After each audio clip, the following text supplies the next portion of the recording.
should I introduce as my real name or as my nickname, code name? Okay.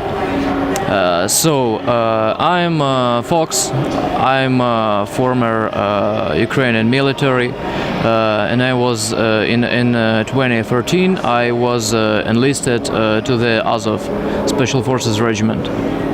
At that time it was battalion. Now it's a regiment of National Guard. The reason of enlistment was that I'm actually originated from eastern Ukraine, and some of my relatives are living there even now. And actually, as far as I didn't trust neither Russian nor Ukrainian propaganda news and so on, I just asked my family of what can they say about it, and they just told me lots of stuff. Particularly, my grandmother told that some guys from LNR came to her property, ate all the food from the garden, smashed anything which they didn't like, and actually pointed the guns on everybody who tried to stop them.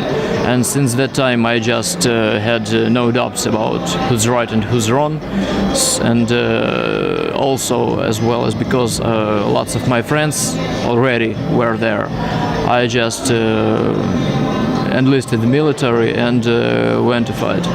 Speaking about why actually Azov and not other battalions or maybe regular army, just because actually I tried to enlist regular army because I had some military experience from the times of compulsory service, which I passed lots of years ago. But I had problems that even since I made some medical exams and so on, they said that previous wave of mobilization was already over, and the next actually should be happening in future. So at that moment they were unable to enlist me to the actual duty units. So I started to look for other ways to serve my country, and one of those propositions was actually Azov, where I already had some friends of mine. When I came there, I understood that it was the right decision, because it was comfortable, at least as military service can become comfortable. It was the best way to serve with all the volunteers, not any forced enlisted guys. Some of the guys were even businessmen who left their business or even sold their business to buy some uniform to support others and also to equip themselves, because at the start we had almost no equipment, and we were outgunned, outnumbered, out-equipped. Some of them were one friend of mine whom I served with before the war. He was an actor in a theater for kids. Another man was a professional cyber sportsman in Dota. Another man was a excursion bus driver. Different professions, different ages, different levels of education, of completely different people. Lots of people whom we fight against, they're just some, I don't know, bandits. It's just the single correct word, because when actually DNR and LNR came to power, they made they freed lots of prisoners from the prisons. Like, do you want to have an amnesty? Not a problem. but take a gun and go fight for our new, strong and prospective country, for LNR, for DNR. I saw those guys whom we fought against, and actually some former prisoners, some bandits. It was actually not the worst part of these forces, if this band can be called forces.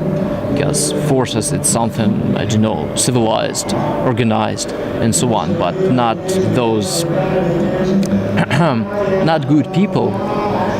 One of my service mates, codename Kutuz, the guy from Odessa, he fell in a Shirokin operation. And when the separatists gave us his body, like in exchangement of, we gave them their dead, they gave us ours. And when he was buried in, it was a burial, a funeral in Odessa, in his own city, his mother told to bury him in an opened casket for everybody to see whom are we fighting against, because on his corpse, on his body, it was no ears, they were cut. Figured out of whom we are fighting with by some reconnaissance, by some intelligence later.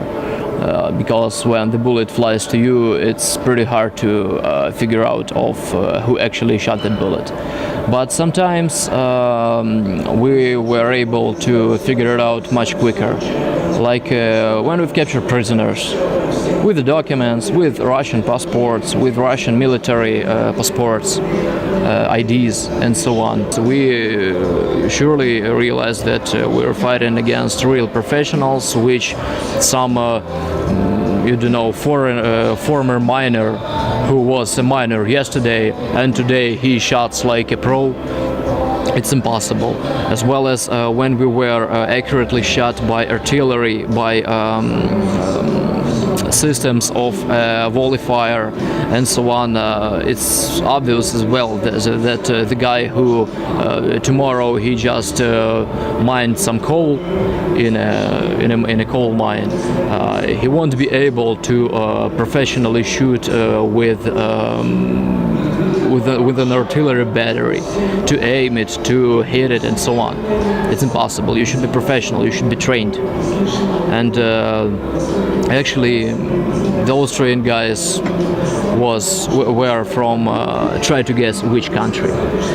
For example, first time I asked a person, one of my service mates, what do you feel of fighting against them? Do you have any regrets, some doubts? He has no. I said, did you have some when you just went to the war? He said, probably yes, but all of those doubts, all of those potential regrets just disappeared when the enemy's artillery coordinators used the motorcycles with an attachment. They just put some kid, woman, old man inside it, and just came 100 meters to position to figure out of what has happened, how many people are they there, and so on. And of course nobody shot at them. The scouts were using human shields. In this case, just putting them into the attachment, into the cart of a motorcycle. And they preferred this way because, first of all, comparing to a car, it's obvious that there's a civilian in this cart. And they're pretty mobile, like they can even go through the field on this motorcycle, and so on.